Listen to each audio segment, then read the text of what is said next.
Hello मेरे प्यारे दोस्तों, तो कैसे हैं आप सब। मैं हूं भूमेश अग्रवाल, आप सबका साइंस मेंटोर, और आप सबका हार्दिक स्वागत करता हूं शारदा साइंस क्लासेस के इस प्यारे से चैनल पर। जैसा कि हम फिजिक्स पढ़ रहे हैं, क्लास 9 फिजिक्स मोशन चैप्टर, पिछली वीडियो में हमारा यही चल रहा था। और पिछली वीडियो में मैंने आपको कुछ रिलेटिव टर्म बताई थी, जैसे point, reference point, distance, displacement, scalar, vector, rest, motion. अब हम इससे आगे कुछ देखेंगे, ठीक है।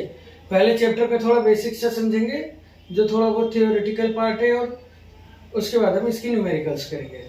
तो हमने पिछली बार डिस्टेंस और डिस्प्लेसमेंट समझा था। आज मैं दो टर्म आपके लिए लेके आया हूँ, एक तो वेलोसिटी और एक स्पीड।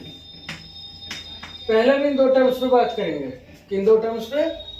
Speed and velocity. जैसे हमने डिस्टेंस पढ़ा था कि कितनी दूर चले, वो डिस्टेंस है, उसमें डायरेक्शन से कोई लेना देना नहीं है। और डिस्प्लेसमेंट पढ़ा था हम कितनी दूर चले पर किस डायरेक्शन में, वो डिस्प्लेसमेंट था, उसमें डायरेक्शन का लेना देना था। ठीक है, ऐसे ही स्पीड वो है कि हम कितनी स्पीड से चल रहे हैं, यानी हम कितनी डिस्टेंस कितनी देर में तय कर रहे हैं, हम कितनी डिस्टेंस कितने टाइम में तय कर रहे हैं, कितनी दूरी हम कितनी समय में चल रहे हैं, वो स्पीड है। ठीक है, मान लिया आप 5 मीटर चल रहे हो 5 सेकंड में, तो आपकी स्पीड क्या हो गई? 1 मीटर पर सेकंड, क्योंकि 5 से 5 कटेगा तो 1 आएगा। जीरो मत करना इसे, 5 बन 5 होता है। यहाँ माइनस नहीं हो रहा जो आप जीरो कर दो, यहाँ डिवाइड कर रहे हैं। 5 से 5 को डिवाइड करोगे 1 आएगा, तो इसे कहते हैं स्पीड। यहाँ डायरेक्शन का कोई लेना देना नहीं है। जबकि वेलोसिटी क्या होती है? हमारा डिस्प्लेसमेंट कितना हुआ है, डिस्प्लेसमेंट, नॉट डिस्टेंस, और कितनी देर में हुआ है। ठीक है, इसका एक सिंपल से एग्जांपल देखते हैं। मान लीजिए मैं 4 मीटर गया नॉर्थ में, और फिर मैं 3 मीटर गया ईस्ट में, तो मेरी जो डिस्टेंस हो गई वो तो हो गई 7। और मान लीजिए ये 7 ही सेकंड में हुआ ये काम, 7 ही सेकंड में, तो अगेन मेरी स्पीड हो गई 1 मीटर पर सेकंड।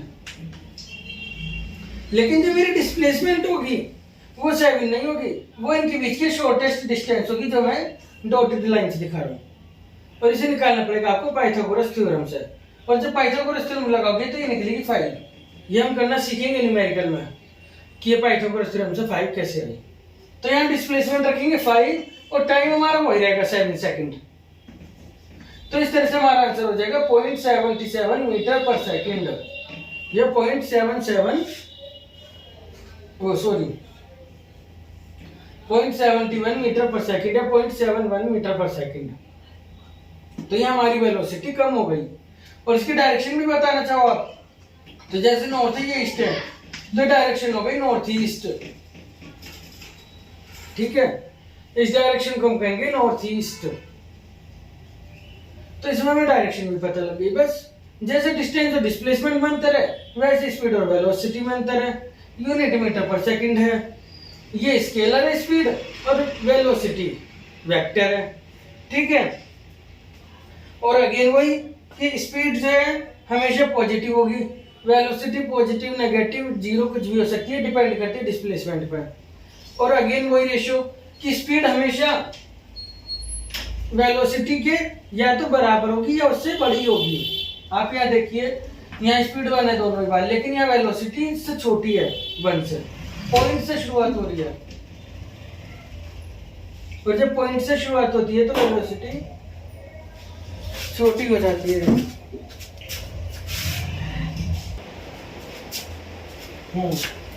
तो हम क्या देख रहे थे कि स्पीड और वेलोसिटी का जो रेशियो है वो हमेशा ऐसे ही आएगा जैसे डिस्टेंस और डिस्प्लेसमेंट।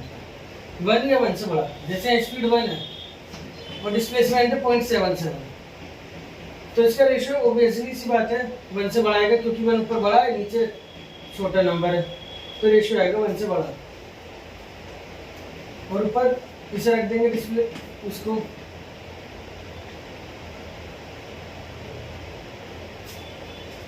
क्यों आ गया मेरे सारा डिस्टर्ब करना है? तो सारी वीडियो तुमने बेगलवा दी मेरी, तो बोली नहीं तुझसे।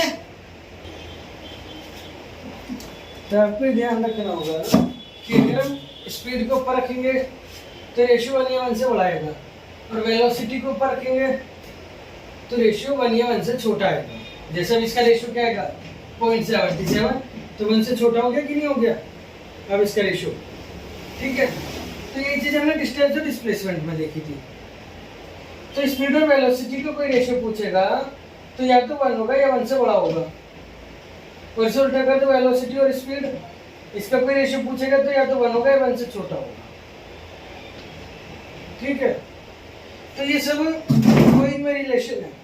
बाकी बता दिए वेलोसिटी नेगेटिव हो सकती है, 0 हो सकती है, पॉजिटिव हो सकती है, बट स्पीड हमेशा पॉजिटिव है क्योंकि वो डिस्टेंस पर डिपेंड करती है। अब इसके बाद इसमें इससे ज़्यादा कुछ नहीं है। अच्छा, एक चीज़ और देख लेते हैं हम, यहीं पर हाथों हाथ न्यूमेरिकल्स में भी वो काम आएगी कि मान ली स्पीड हमारी मीटर पर सेकंड में दी है या किलोमीटर पर आवर में दिया क्वेश्चन में, और उसे मीटर पर सेकंड में चेंज करना हो, क्योंकि करना पड़ेगा। तो याद रखो किलोमीटर बड़ा है या मीटर, मतलब मीटर छोटा है या किलोमीटर। ऑब्वियसली सी बात है मीटर छोटा है, तो पता ही है। जब मीटर में चेंज कर रहे हैं, छोटे में चेंज कर रहे हैं, तो छोटा नंबर ऊपर और बड़ा नंबर नीचे। आपको ये 2 डिजिट याद करनी है, 5 और 18। क्या क्या 5 और 18। छोटे में चेंज कर रहे हो तो छोटा ऊपर बड़ा नीचे, और मान लीजिए छोटे से बड़े में चेंज कर रहे हो तो बड़ा ऊपर छोटा नीचे। जिसमें चेंज कर रहे हो वही डिजिट ऊपर। छोटे में चेंज कर रहे हो तो छोटा नंबर ऊपर बड़ा नीचे, और बड़े में चेंज कर रहे हो तो बड़ा नंबर ऊपर छोटा नीचे। जिसमें चेंज कर रहे हो वो डिजिट ऊपर। छोटे में चेंज करो छोटी डिजिट ऊपर, बड़े में चेंज करो बड़े डिजिट ऊपर, और मल्टीप्लाई कर दो। यानी जो मीटर पर सेकंड में वैल्यू दी है, अगर आप उसमें 18/5 के मल्टीप्लाई करोगे तो आंसर किलोमीटर पर आवर में आएगा। जैसे मान लीजिए स्पीड 5 मीटर पर सेकंड है और किलोमीटर पर आवर में बदलना है, तो 5 से 5 काट दो, 18 किलोमीटर पर आवर आ गई। ठीक है, आज की वीडियो खराब होती जा रही है। ठीक है, तो वैसा अब हम देखते हैं यूनिफॉर्म मोशन और यूनिफॉर्म मोशन। अगली टर्म क्या है? Uniform motion. यूनिफॉर्म जो इस चैप्टर की एक और इम्पोर्टेंट टर्म है, uniform motion and non uniform. Non uniform motion, motion मतलब स्पीड, वेलोसिटी या गति, हिंदी में बोले तो 2 तरह की होती है, यूनिफॉर्म, नॉन यूनिफॉर्म। यूनिफॉर्म मतलब एक से डिस्टेंस हम कवर कर रहे हैं एक से टाइम में। यानी जैसे मैं चल रहा हूँ और मैं हर 1 मिनट में 2 किलोमीटर चल लेता हूँ, और फिर अगले मिनट में भी मैंने 2 किलोमीटर चल लिया, और फिर अगले मिनट में भी 2 किलोमीटर। इस तरह से मैंने 3 मिनट में 6 किलोमीटर चल लिया। ठीक है भाई, पैदल नहीं चल सकते थे, स्कूटी पे तो चल सकते हैं 1 मिनट में 2 किलोमीटर। तो 3 मिनट में मैंने 6 चल लिया, इसे कहते हैं यूनिफॉर्म मोशन। और नॉन यूनिफॉर्म टाइम सेम है लेकिन डिस्टेंस अलग अलग है। पहले मिनट में मैं 2 किलोमीटर चला, अगले मिनट में मैं 3 चला, और अगले 1 मिनट में मैं 1 ही किलोमीटर रह गया। ठीक है, भले ही कि मैं 3 मिनट में 6 किलोमीटर चल रहा हूँ, पर मेरी हर मिनट की स्पीड तो अलग है ना, हर मिनट की डिस्टेंस तो अलग है ना। तो इसे कहते हैं नॉन यूनिफॉर्म। या फिर कह दो, इसे इस तरह से भी कह सकते हो कि मैं पहला किलोमीटर तो चला 1 मिनट में, दूसरा फिर अगले 2 किलोमीटर चला मैं 2-3 मिनट में, फिर अगले 3 किलोमीटर मैंने फिर से 1 मिनट में कर लिए। सॉरी, ये अगला 1 किलोमीटर मैंने 3 मिनट में करा, उससे अगला 1 किलोमीटर मैंने 2 मिनट में कर लिया। तो किलोमीटर तो एक ही कर रहा हूँ मैं, लेकिन टाइम अलग अलग ले रहा हूँ। तो इसे भी नॉन यूनिफॉर्म मोशन कहते हैं। ठीक है, ये भी नॉन यूनिफॉर्म मोशन है। तो नॉन यूनिफॉर्म मोशन बहुत सिंपल है, जब हम एक अलग अलग डिस्टेंस कवर कर रहे हैं अलग अलग टाइम में, और यूनिफॉर्म एक से डिस्टेंस एक से टाइम में। जैसे अर्थ मूव कर रही है तो एक यूनिफॉर्म मोशन से वो मूव कर रही है, तो इसे कहते हैं यूनिफॉर्म मोशन। ठीक है, अच्छा, अब जैसे आप बाइक पे जा रहे हो, स्ट्रेट रोड है, कैसी भी रोड है, लेकिन आप एक डेफिनेट स्पीड से चल रहे हो, तो वो यूनिफॉर्म मोशन है अगर आप सीधी सड़क पर चल रहे हो। ठीक है, पर अगर आप स्पीड को चेंज कर रहे हो तो नॉन यूनिफॉर्म मोशन है, या आपकी डायरेक्शन भी चेंज हो रही है ना, तो हम उसे भी नॉन यूनिफॉर्म मोशन ही कहते हैं। ठीक है, ओके। तो यूनिफॉर्म मोशन को हम 2 टाइप से और बांट सकते हैं यूनिफॉर्म मोशन को। अगर आप यूनिफॉर्म मोशन सीधी सड़क पर चल रहे हो तो वो यूनिफॉर्म है, टेढ़ी वाली सड़क पर नहीं, सीधी सड़क। या फिर आप एक सर्कल में चल रहे हो तो हम इसे यूनिफॉर्म मोशन ना कहेंगे, यूनिफॉर्म सर्कुलर मोशन कहते हैं, क्योंकि इसमें डायरेक्शन चेंज हो रही है हर बार। तो वेलोसिटी तो चेंज हो रही है, पर मान लीजिए मेरी स्पीड सेम है 5 मीटर पर सेकंड, तो मैं स्पीड तो चेंज नहीं कर रहा ना, तो इसे हम यूनिफॉर्म मोशन तो नहीं कह सकते, पर यूनिफॉर्म सर्कुलर मोशन जरूर कह सकते हैं। यूनिफॉर्म सर्कुलर मोशन का मतलब है कि हमने कह दिया कि भाई पहले ही बता चुके हैं हम सर्कल में चल रहे हैं, तो अब तुम वेलोसिटी वाली चीज को, डायरेक्शन चेंज वाली चीज को कंसीडर मत करो, क्योंकि हम पहले ही बता चुके हैं हम सर्कल में चल रहे हैं। तो हमारी स्पीड देखो बस, और स्पीड हमारी सेम है, तो हम इसे कहते हैं यूनिफॉर्म सर्कुलर मोशन। जबकि यूनिफॉर्म मोशन का तो मतलब यही है कि स्पीड भी सेम है, डायरेक्शन भी सेम है, जैसे स्ट्रेट लाइन। अब आप यहाँ कहोगे स्पीड सेम है पर डायरेक्शन चेंज हो रही है, ठीक है।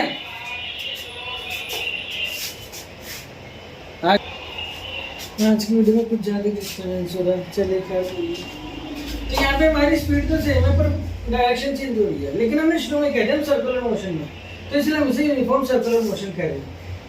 तो यूनिफॉर्म सर्कुलर मोशन में आपको क्या ध्यान रखना है, स्पीड हमारी सेम है, वेलोसिटी हमारी चेंज हो रही है, सेम नहीं है, क्योंकि डायरेक्शन हमारी चेंज हो रही है, सेम नहीं, बट स्पीड सेम है, ठीक है। अब यहाँ पे हमें एक टर्म और सीखनी है जो इस चैप्टर की काफी इंपॉर्टेंट टर्म है, बस एक टर्म और इस चैप्टर में सीखनी है, बाकी सब कुछ पूरा है। एक्सीलरेशन, क्या लिखा है मैंने, एक्सीलरेशन, ये एक्सीलरेशन भी कह देते हैं, एक्सीलरेशन या एक्सीलरेशन, ACCELERATION, एक्सीलरेशन या एक्सीलरेशन, ठीक है। आपने स्कूटी चलाई होगी, ठीक है, स्कूटी में रेस देते हैं, तो हम इस रेस देके क्या करते हैं, स्पीड को बढ़ाते हैं ना, कि भाई पहले 10 की स्पीड, फिर 20 कर दी, फिर 30 कर दी, फिर 40 कर दी, 50 कर दी, 60 कर दी, ठीक है। 60 पर ले जाने पे स्कूटी कुछ ज़्यादा तेज हो जाती है, सर ले जाने को आप 70-80 ले जाओ, तो हमने स्पीड बढ़ा दी रेस देकर स्कूटी की, तो इसे कहते हैं हम स्पीड को एक्सीलरेट कर रहे हैं। हम इसे ये भी कह देते हैं कि मैं स्पीड को एक्सीलरेट कर रहा हूँ, स्पीड बढ़ा रहा हूँ, रेस दे रहा हूँ, या एक्सीलरेट कर रहा हूँ अपनी स्कूटी, यानी स्पीड को एक्सीलरेट करना। तो एक्सीलरेट का मतलब होता है स्पीड को बढ़ाना। बस सिंपल भाषा में अगर आप समझे हैं, एक्सीलरेशन का मतलब क्या है, स्पीड को बढ़ाना। इसे हम ए से शो करते हैं, स्मॉल ए। जैसे भाई आप स्कूटी पर जा रहे हैं 10 की स्पीड से, अगले मिनट में आपने 20 कर ली स्पीड, फिर अगले मिनट में 30 कर ली, तो इसे कहते हैं आप स्पीड को बढ़ा रहे हैं, एक्सीलरेशन कर रहे हैं। लेकिन आप 10 से जा रहे हो, आप थोड़ी देर बाद भी 10 थे और आप रुकने से पहले भी 10 थे, तो इसे कहते हैं यूनिफॉर्म मोशन, स्पीड बढ़ी नहीं रही, यूनिफॉर्म मोशन। पर आप स्पीड बढ़ा रहे हो तो इसे कहते हैं एक्सीलरेटेड मोशन। क्या कहते हैं, एक्सीलरेटेड मोशन, एक्सीलरेशन हो रहा है। अच्छा, एक्सीलरेशन केवल स्पीड बढ़ने से नहीं होता, डायरेक्शन चेंज होने से भी होता है, क्योंकि एक्सीलरेशन जो है वो वेलोसिटी पर डिपेंड करता है, और वेलोसिटी डायरेक्शन पर, यानी एक्सीलरेशन भी एक वेक्टर क्वांटिटी है। मान लिया पहले नॉर्थ में थे 10 की स्पीड से, फिर ईस्ट में हो गए 10 की स्पीड से, फिर साउथ में हो गए 10 की स्पीड से, स्पीड भले ही 10 हो और डायरेक्शन तो चेंज हो गई। हम इसे भी एक्सीलरेटेड मोशन कहते हैं, एक्सीलरेशन कहते हैं, क्योंकि एक्सीलरेशन एक वेक्टर क्वांटिटी डायरेक्शन पर डिपेंड करती है, क्योंकि एक्सीलरेशन वेलोसिटी पर डिपेंड करती है। कैसे करती है ये भी बताऊंगा, पहले इस कॉन्सेप्ट को भी देख लेते हैं जरा, जो मैं बता रहा था कि यहाँ पे डायरेक्शन चेंज हो रही है तो वेलोसिटी चेंज हो रही है। तो जब वेलोसिटी चेंज हो रही है तो एक्सीलरेशन है, तो इसे हम स्पीड तो कांस्टेंट है बट वेलोसिटी चेंज है, डायरेक्शन चेंज है, और इसे हम एक्सीलरेटेड मोशन भी कहते हैं। क्या कहते हैं, एक्सीलरेटेड मोशन, यानी इसमें एक्सीलरेशन है। यूनिफॉर्म सर्कुलर मोशन एक्सीलरेटेड है, हाँ है, क्योंकि डायरेक्शन चेंज हो रही है। तो ये पूछा जाता है कैसी यूनिफॉर्म मोशन बताओ जो एक्सीलरेटेड है, तो यूनिफॉर्म मोशन तो उसे कहते हैं जिसकी स्पीड सेम हो, स्पीड सेम है तो एक्सीलरेशन होएगा ही नहीं। तो सर्कुलर मोशन एक ऐसी मोशन है जो यूनिफॉर्म भी है और एक्सीलरेटेड भी है, यूनिफॉर्म सर्कुलर मोशन, क्योंकि यहाँ स्पीड सेम है, डायरेक्शन चेंज होने से वेलोसिटी चेंज हो रही है और इससे एक्सीलरेशन पैदा हो रहा है, एक्सीलरेटेड मोशन। तो इसे हम कर देते हैं uniform circular motion but accelerated है, uniform circular motion but uniform circular accelerated motion, ठीक है। एक क्वेश्चन आता है, वैसे तो थोड़े हाई स्टैंडर्ड का है लेकिन आ जाता है कि इसमें एक्सीलरेशन किस डायरेक्शन में लग रहा है। तो इसे समझिए आप, इसमें जो एक्सीलरेशन होता है वो इस तरह से टेंजेंशियली लगता है, ऐसे टेंजेंशियली। अब ये चीज क्या है, ये थोड़ा मैंने कहा ना मैथ से जुड़ा हुआ है और हायर कॉन्सेप्ट है।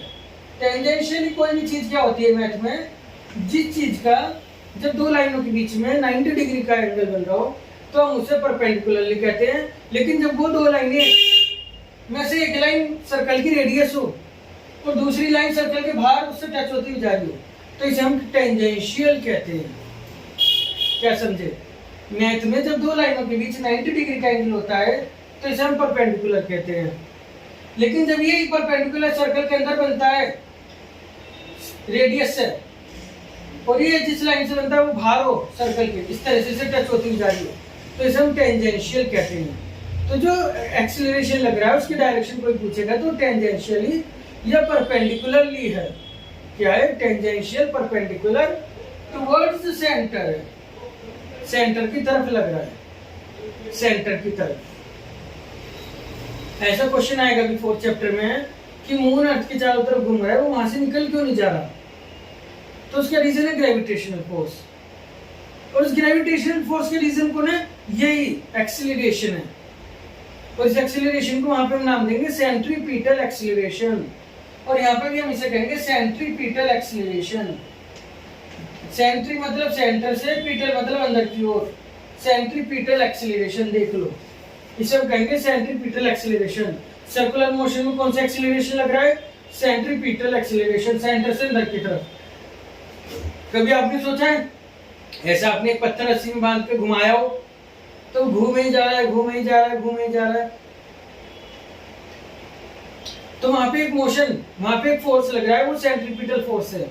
और जो एक्सीलरेशन है वो सेंट्रीपिटल एक्सीलरेशन है। इससे हम ग्रेविटेशन चैप्टर में थोड़ा डीप में सीखेंगे, फिलहाल ये ध्यान रखेंगे, ठीक है। अब एक्सीलरेशन होता क्या है, अब आपकी स्पीड चेंज हो रही है ना, तो मान लीजिए स्पीड 20 जो है आपकी v2 है और पहले आपकी स्पीड v बनती और ये t टाइम चेंज हो गई, t टाइम में मतलब 1 सेकंड में, 2 सेकंड में, तो इसे मैं लिखता हूँ डेल्टा v। फिजिक्स में क्या लिखता हूँ, डेल्टा v।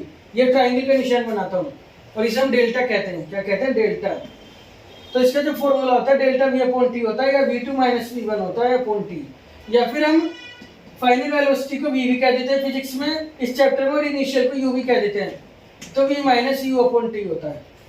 इसका मतलब है एक्सीलरेशन की आपकी स्पीड किस रेट से चेंज हो रही है, पहले 10 थी, फिर 20 हुई, फिर 30 हुई, ये तो ठीक है, पर कितनी देर में हुई, 1 सेकंड में 10 से 20 हुई, 2 सेकंड में 10 से 20 हुई, 3 सेकंड में 10 से 20 हुई, ऐसी 20 से 30 1 सेकंड में हुई, 2 सेकंड में हुई, 3 सेकंड में हुई, कितनी देर में हुई, इसे हम एक्सीलरेशन कहते हैं। एक्सीलरेशन का मतलब केवल ये नहीं कि स्पीड चेंज हो रही है, एक्सीलरेशन का मतलब है कितनी देर में हो रही है स्पीड चेंज या वेलोसिटी चेंज, कितनी देर में हो रही है, ये भी है। फिजिक्स में एक्सीलरेशन का मतलब ये नहीं है कि स्कूटी की स्पीड चेंज हो रही है, ये भी है कि स्कूटी की स्पीड चेंज हो रही है, ठीक है, कितनी देर में हो रही है, कितने टाइम इंटरवल में हो रही है, कितने टाइम की गैप में हो रही है, हर 1 सेकंड में बढ़ती जा रही है, हर दूसरे सेकंड में बढ़ रही है, या हर मिनट में बढ़ रही है, ये भी डिपेंड करता है। तो इसे ही मिला के हम एक्सीलरेशन कहते हैं कि rate of change of speed is called acceleration, या स्पीड जो चेंज हो रही है कितने टाइम में हो रही है, the ratio of change of speed with time is called acceleration. तो एक्सीलरेशन का मतलब है स्पीड को बढ़ाना, पर कितने टाइम में बढ़ा रहे हो ये भी डिपेंड करता है यहाँ पे फिजिक्स में। तो इसे हम एक्सीलरेशन कहते हैं, इसे ए से शो करते हैं, फॉर्मूला होता है v minus you upon T, या v2 minus v1 upon T, या डेल्टा v अपॉन टी। ये फिजिक्स है तो इसके बाकायदा बहुत प्रीवियस नोट्स नहीं है, क्योंकि तो समझने का है सब कुछ। तो एक्सीलरेशन की डेफिनेशन क्या होगी, rate of change of velocity, velocity किस रेट से चेंज हो रही है, ठीक है। ये भी ऐसा यूनिट है। अब इसमें आप ये देखिए, इसकी जो यूनिट होती है वो होती है मीटर पर सेकंड स्क्वायर। इसकी यूनिट में बताना भूल गया हूँ, मीटर पर सेकंड स्क्वायर, क्योंकि ऊपर स्पीड थी, नीचे टाइम था, स्पीड होती है मीटर पर सेकंड, और नीचे फिर से टाइम, टाइम की टाइम में मल्टीप्लाई हो गई, मीटर पर सेकंड स्क्वायर हो गया। क्योंकि वाला सेकंड भी अपॉन में लिखा हुआ है, तो ये इसके साथ ही है, इसका भाई यही है, ये इसको काटेगा नहीं, ठीक है। अब इसके बाद एक्सीलरेशन और कहाँ लग रहा है, जैसे तो ज्यादा आप स्पीड बढ़ा रहे हो, पर एक ऐसी कंडीशन है जो नेचुरली एक्सीलरेशन परमानेंट लग रहा है, वो लगा रही है अर्थ हम पर, या किसी भी ऊपर से नीचे गिरती हुई चीज पर, या किसी भी ऊपर फेंकी हुई चीज पर। जैसे मैं चौक ऊपर फेंकूं तो ये वापस नीचे आएगी ना, क्यों आएगी? क्योंकि अर्थ इस पर ग्रेविटेशनल एक्सीलरेशन लगा रही है। ग्रेविटेशनल फोर्स तो लगा ही है, वो तो पढ़ेंगे ही, लेकिन वो ग्रेविटेशनल फोर्स किसका प्रोडक्ट है? ग्रेविटेशनल एक्सीलरेशन का या ग्रेविटी का। तो वो यूनिफॉर्म एक्सीलरेशन होता है। यूनिफॉर्म मतलब उसकी जो मैग्नीट्यूड है वो सेम है, और उसका मैग्नीट्यूड होता है 9.8 मीटर पर सेकंड स्क्वायर या फिर 10। अभी एक्सीलरेशन आपको और अच्छे से ग्रेविटेशन चैप्टर में ही समझ आ पाएगा और अगले फोर्स चैप्टर में। फिलहाल आप इसका यूज करिए न्यूमेरिकल में, ठीक है। अब इस चैप्टर में इक्वेशन, 3 इक्वेशन है। इक्वेशन क्या? 3 फॉर्मूले हैं जिन्हें हम इक्वेशन ऑफ मोशन कहते हैं। क्या कहते हैं हम? Equation of motion. पहले इनका डेरिवेशन भी था सिलेबस में। डेरिवेशन मतलब ये फॉर्मूले आए कहाँ से, लेकिन अब इनका सिलेबस में डेरिवेशन नहीं है, तो आपको सीधा फॉर्मूले याद करने मैथमेटिक्स की तरह। इसमें क्या है, आपको न्यूमेरिकल सॉल्व इन्हीं फॉर्मूला से होंगे, ठीक है। इन्हें कहते हैं equation of motion, 3 equation of motion. और इन्हें ऐसे याद रखना है जिस सीरियल में लिख रहा हूँ, पहली, दूसरी, तीसरी। पहली जो है वो है v बराबर u plus A T. Final velocity भी आपको बता रखा है नहीं?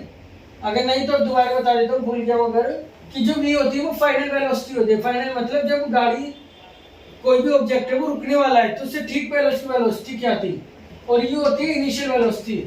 यानी जब कोई भी ऑब्जेक्ट चल रहा है, शुरुआत हो रही है उसके चलने की, तो उससे उसकी स्पीड क्या थी। तो मैं 2 स्पीड दी जाएंगी क्वेश्चन में, इनिशियल फाइनल, बीच की स्पीड से कोई मतलब नहीं होगा। और ए होता है एक्सीलरेशन, जो अभी बताया क्वेश्चन में दिया जाएगा, ये पूछेगा। और टी होता है टाइम। इनकी यूनिट का जरूर ध्यान रखना, हमेशा एक सी होनी चाहिए। जैसे सेकंड में ये मीटर पर सेकंड स्क्वायर में, और ये दोनों ही मीटर पर सेकंड में होनी चाहिए, किलोमीटर पर आवर में ना हो। किलोमीटर पर आवर में हो तो 5 × 5/18 से मल्टीप्लाई कर लेना, ठीक है। तो ये अगर आपको कोई सी भी 3 वैल्यू दे दी गई, बी यू ए दे दिया, टी पूछ लेंगे, बी यू टी दे दिया, ए पूछ लेंगे। मैथमेटिकली सॉल्व करना होगा, ये आना चाहिए। आपकी मैथमेटिक्स इतनी अच्छी होनी चाहिए। बाकी मैं न्यूमेरिकल सॉल्व कराऊंगा, पहले आप ये देख लो। दूसरी है एस बराबर U T plus half A T square. ये ऐसे याद रखनी है, इसे पहली कहते हैं, इसे दूसरी। उल्टा सीधा नहीं करना है, इसमें ऊपर नीचे नहीं करना है।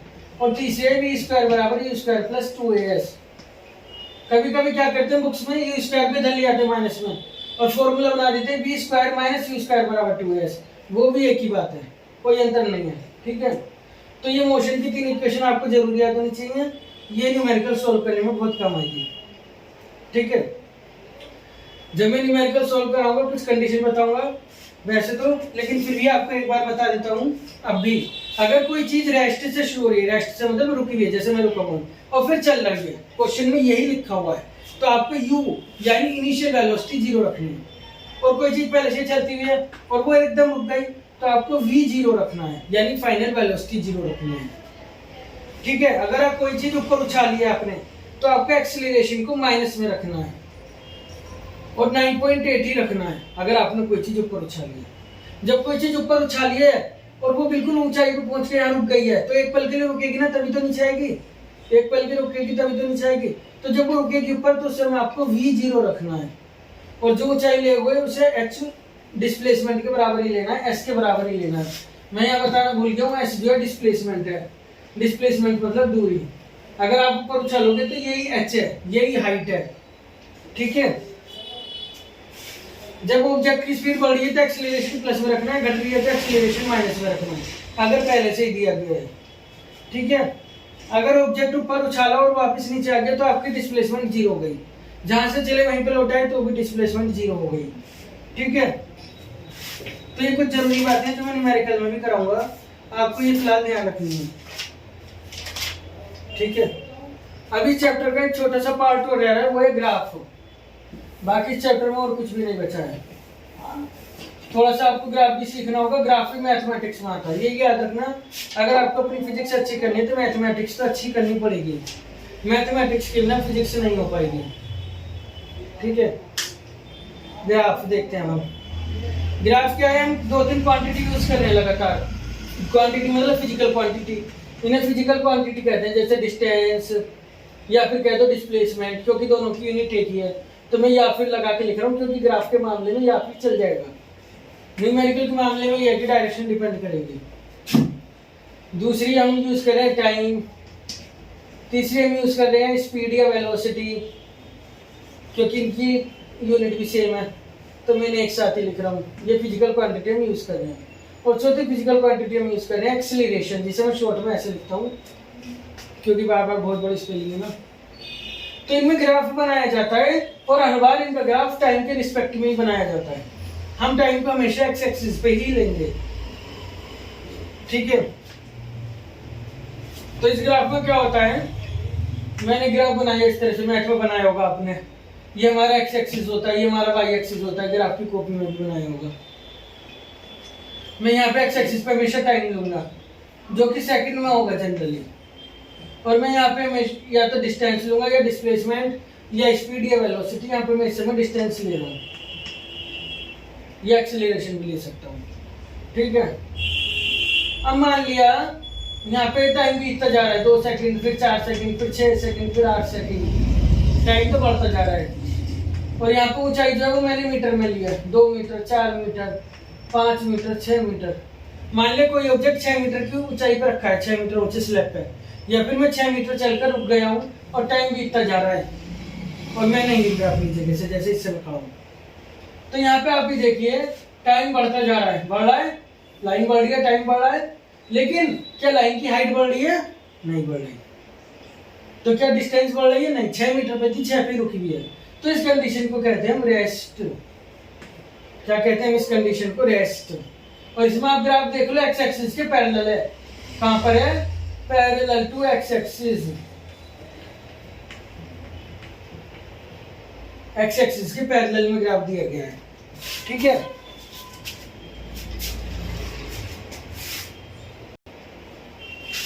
तो जो हमारा ग्राफ होगा वो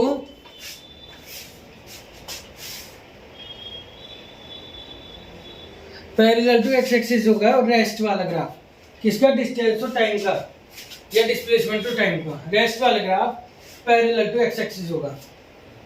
अब मान लीजिए मैं इसे थोड़ा सा चेंज कर दूं इसकी कंडीशन को, और मैं कहूं कि भाई पहले 2 सेकंड पे मैंने 2 मीटर दूरी चली, फिर अगले 2 सेकंड में फिर से 2 मीटर, अगले 2 सेकंड में फिर से 2 मीटर, अगले 2 सेकंड में फिर से 2 मीटर। इसे 6 से आप कर दो। तो इस तरह से मेरा जो ग्राफ बनेगा वो एक सीधी लाइन बनेगा। तो इसे कहते हैं स्ट्रेट लाइन। इस ग्राफ को क्या कहते हैं? Straight line. और जैसे मैंने बताया कि मैं एक से समय में एक से डिस्टेंस तय कर रहा हूँ, तो अभी हमने पढ़ा, इसे कहते हैं यूनिफॉर्म मोशन। तो यूनिफॉर्म मोशन का जो ग्राफ होता है वो स्ट्रेट लाइन होता है, ये याद रखना। उसे कहते हैं straight line parallel to X axis. लेकिन ये पैरेलल टू एक्स एक्सिस नहीं है, इसकी हाइट भी बढ़ रही है और टाइम भी बढ़ रहा है। ऐसे देखो आप, इसकी ये दूरी भी बढ़ रही है और इसकी हाइट भी बढ़ रही है इसके रिस्पेक्ट में। उसमें क्या था, इसके रिस्पेक्ट में नहीं बढ़ रहे थे, एक ही जगह फिक्स थे। यहाँ इसके रिस्पेक्ट में भी आपकी हाइट बढ़ रही है और यहाँ इसके रिस्पेक्ट में भी आपका टाइम बढ़ रहा है। तो एक से समय में एक सी दूरी तय करें, इसे कहते हैं यूनिफॉर्म मोशन, ठीक है। और ये स्ट्रेट लाइन होता है। एक ही पे मैं सारे ग्राफ बता रहा हूँ क्योंकि इतनी जगह नहीं है बनाने के लिए। अब मान लिया आप अलग अलग टाइम में अलग अलग डिस्टेंस तय कर रहे हैं, यानी नॉन यूनिफॉर्म मोशन है कुल मिलाकर, तो बस आपका ग्राफ ऐसे बन जाएगा। इसे कहते हैं कर्व ग्राफ या पैराबोला ग्राफ, ठीक है। अब हम इसमें यहाँ पे डिस्टेंस हटाकर स्पीड कर लेते हैं, स्पीड, ठीक है, स्पीड। और मैं कह रहा हूँ मैं रेस्ट में हूँ। अब आप खुद बताइए, अगर मैं रेस्ट में हूँ तो मेरी स्पीड ना 2 हो सकती, ना 4, ना 6, ना 8, ना कुछ, 0 ही होगी, क्योंकि डिस्टेंस का रेस्ट थोड़ी ना, ये स्पीड का रेस्ट है, यानी रुका हुआ हूँ। और जब रुका हुआ हूँ तो मैं चल ही नहीं रहा, तो मैं ऐसे ही हूँ, टाइम बीतता जा रहा है और मैं यहीं 0 पे खड़ा हूँ। तो इसे कहते हैं स्पीड टाइम ग्राफ का रेस्ट। और इसमें जो ग्राफ बनता है वो ऑन एक्स एक्सिस बन रहा है, एक्स एक्सिस के ऊपर ही बन रहा है, ठीक, ऑन एक्स एक्सिस। पिछली बार जो बनाया था मैंने ग्राफ यहाँ बनाया था, क्योंकि यहाँ पे हमारी ये थी कि भाई मैं 8 मीटर पर रुका हुआ हूँ, लेकिन मैं 8 पे कर दूंगा तो यानी मैं 8 की स्पीड से चल रहा हूँ, रुका हुआ तो नहीं हूँ। रुका हुआ तो तभी होगा ना जब मेरी स्पीड 0 है, तो 0 तो एक्स एक्सिस के ऊपर ही बनेगा ना। तो इसमें जो ग्राफ बनता है रुके हुए का, रेस्ट का, वो एक्स एक्सिस के ऊपर ही बनता है। जबकि जब हमने पिछली बार पढ़ा था यूनिफॉर्म मोशन का straight line distance time graph, इसमें वो एक्स एक्सिस के पैरेलल बनेगा। अगर मैं यूनिफॉर्म मोशन से चल रहा हूँ, मान ली मेरी स्पीड 8 है तो 8 ही रहेगी, समय बढ़ता जा रहा है पर स्पीड 8 ही है, तो इसे कहते हैं यूनिफॉर्म मोशन। तो स्पीड टाइम ग्राफ है, वेलोसिटी टाइम ग्राफ में जो यूनिफॉर्म मोशन है इसका ग्राफ अलग बन रहा है, पिछले वाले की रेस्ट की जैसे बन रहा है, पैरेलल टू एक्स एक्सिस बन रहा है। क्या बन रहा है? Parallel to X axis. तो ये दोनों के ग्राफ में अंतर है। वो ये ग्राफ उसके लिए रेस्ट का ग्राफ है और ये ग्राफ स्पीड ऑफ टाइम के लिए यूनिफॉर्म मोशन का ग्राफ है। और अगर आप कहो कि मैं स्ट्रेट लाइन बनाऊंगा तो फिर हम उसे यूनिफॉर्म मोशन तो कहेंगे और यूनिफॉर्म एक्सीलरेटेड मोशन कहेंगे। मान लीजिए पहले 2 सेकंड में 2 स्पीड है, फिर 4 स्पीड है, फिर 6 फिर 8, यानी मेरी स्पीड बढ़ रही है तो एक्सीलरेटेड हो गई ना। अभी पढ़ा हमने स्पीड बढ़ी एक्सीलरेटेड, लेकिन एक से टाइम में एक से बढ़ रही है तो इसे हम कहेंगे uniform accelerated motion. Uniform acceleration का ग्राफ है, कहाँ का ग्राफ है? यूनिफॉर्म एक्सीलरेशन का स्ट्रेट लाइन, स्ट्रेट लाइन। अगर हम ये डिस्टेंस और टाइम में बना रहे थे तो हम इसे केवल यूनिफॉर्म मोशन कह रहे थे, वो एक्सीलरेटेड नहीं थी। लेकिन यहाँ पे ये एक्सीलरेटेड मोशन है तो हम इसे यूनिफॉर्म एक्सीलरेटेड मोशन कह रहे हैं क्योंकि यहाँ पे स्पीड बढ़ रही है। और अगर आपको फिर स्पीड कैसे भी बढ़ रही हो, घट रही हो, नॉन यूनिफॉर्म हो तो वही पैराबोला बनेगा, कर्व बनेगा। इसे पैराबोला या कर्व कहते हैं। ठीक है, अब इसमें एक छोटा सा कॉन्सेप्ट और आता है, वो सीख लो बस लास्ट। जैसे मैंने स्पीड टाइम ग्राफ का भी ग्राफ बनाया था, यूनिफॉर्म मोशन एक्सीलरेटेड मोशन का ये। तो अब यहाँ पे आप इमेजिन करो कि मैंने इस तरह से बनाया, अगर मैं यहाँ पे डॉट लाइन खींच दूं तो क्या एक ट्राइंगल नहीं बन रहा है? बन रहा है ना ट्राइंगल। और ट्राइंगल का एरिया क्या होता है? Half height into base. इसकी हाइट क्या है? ये वाई एक्सिस है और इसका बेस क्या है? एक्स एक्सिस है। ठीक है, और वाई एक्सिस पे क्या लिया मैंने? मीटर पर सेकंड में स्पीड लिया। चलो पहले ये बता देता हूँ, वाई एक्सिस पे मैंने क्या लिया? स्पीड। और एक्स एक्सिस पे मैंने क्या लिया? टाइम। तो मैंने उनकी जगह ही लिख दिया। अब स्पीड की यूनिट क्या है? मीटर पर सेकंड। और टाइम की यूनिट क्या है? सेकंड। सेकंड से सेकंड कट गया क्योंकि यहाँ मल्टीप्लाई का साइन है तो केवल मीटर बचा। यानी इसका जो एरिया है, ये मैंने ट्राइंगल का एरिया निकाला ना, तो इसका एरिया मीटर में आएगा। और मीटर में क्या आता है? डिस्टेंस या डिस्प्लेसमेंट। तो अगर ये स्पीड टाइम का ग्राफ है तो ये डिस्टेंस आई है, और अगर ये वेलोसिटी टाइम का ग्राफ है तो ये डिस्प्लेसमेंट आया है। तो मैंने एरिया निकाला है ना ट्राइंगल का, तो याद रखो स्पीड टाइम ग्राफ का जो एरिया होता है वो हमें डिस्टेंस या डिस्प्लेसमेंट बताता है। स्पीड टाइम ग्राफ का जो एरिया होता है वो हमें डिस्टेंस बताएगा, और अगर वेलोसिटी टाइम ग्राफ होगा तो वही हमें डिस्प्लेसमेंट बताएगा। ठीक है, ये याद रख लो। अगर समझ नहीं आया है तो भी याद रख लो कि स्पीड टाइम ग्राफ का एरिया डिस्टेंस देगा, वेलोसिटी टाइम ग्राफ का एरिया डिस्प्लेसमेंट देगा। अब मैं क्या करता हूँ, ये इसका ढलान है ना, जैसे आप झूला बनाते हो कितना ढाल है, तो इस ढलान को फिजिक्स में कहते हैं स्लोप। और इस स्लोप का फॉर्मूला होता है Y axis upon X axis. और वाई एक्सिस पे अगेन मैं तुम्हें बता रहा हूँ वही चीज कि मैंने वाई एक्सिस पे क्या लिया है? मैंने वाई एक्सिस पे लिया स्पीड और मैंने एक्स एक्सिस पे क्या लिया है? टाइम। और अभी हमने पढ़ा ये काहे का फॉर्मूला है? स्पीड अपॉन टाइम एक्सीलरेशन का, मीटर पर सेकंड स्क्वायर में आएगा। तो इसका जो स्लोप है वो एक्सीलरेशन दे रहा है। स्पीड टाइम ग्राफ का जो स्लोप है उससे एक्सीलरेशन मिल रहा है, या वेलोसिटी टाइम ग्राफ का जो स्लोप है उससे एक्सीलरेशन मिल रहा है। ठीक है, तो याद रखो इसका जो स्लोप है उससे हमें क्या मिल रहा है? एक्सीलरेशन। ठीक है, अभी मैं इसे थोड़ा सा चेंज कर देता हूँ और मैं वापस से यहाँ स्पीड की जगह डिस्टेंस ही लिख लेता हूँ। क्या लिख लेता हूँ? डिस्टेंस। और मैं अगेन इसका स्लोप निकालता हूँ। स्लोप मैंने क्या बताया? Y axis upon X axis. अब की बार वाई क्या है? डिस्टेंस, और एक्स क्या है? टाइम। और डिस्टेंस अपॉन टाइम क्या होता है? स्पीड। तो याद रखो अगर ग्राफ डिस्टेंस टाइम का है तो उसका स्लोप हमें स्पीड देगा, या डिस्प्लेसमेंट टाइम का है तो उसका स्लोप हमें वेलोसिटी देगा। ठीक है, अब एक और चीज लास्ट, बस वेरी लास्ट। अगर आप इसका एरिया निकालोगे तो वही हाफ हाइट इंटू बेस करोगे, हाफ डिस्टेंस इंटू टाइम करोगे। क्या डिस्टेंस इंटू टाइम किसी का फॉर्मूला है? क्या डिस्टेंस इंटू टाइम किसी का फॉर्मूला है? अगर आप मीटर इंटू सेकंड करोगे तो क्या ये किसी की यूनिट है? नहीं है। तो याद रखना जो डिस्टेंस टाइम ग्राफ है इसका एरिया हमें कुछ भी नहीं देता, डिस्प्लेसमेंट टाइम ग्राफ है इसका एरिया हमें कुछ भी नहीं देता, इसके एरिया से हमें कुछ नहीं मिलता, केवल स्लोप से मिलते हैं, वेलोसिटी या स्पीड। इस तरह से आपका चैप्टर पूरा हुआ। Thank you. कोई और क्वेश्चन हो तो जरूर बताइएगा, न्यूमेरिकल्स भी कराएंगे।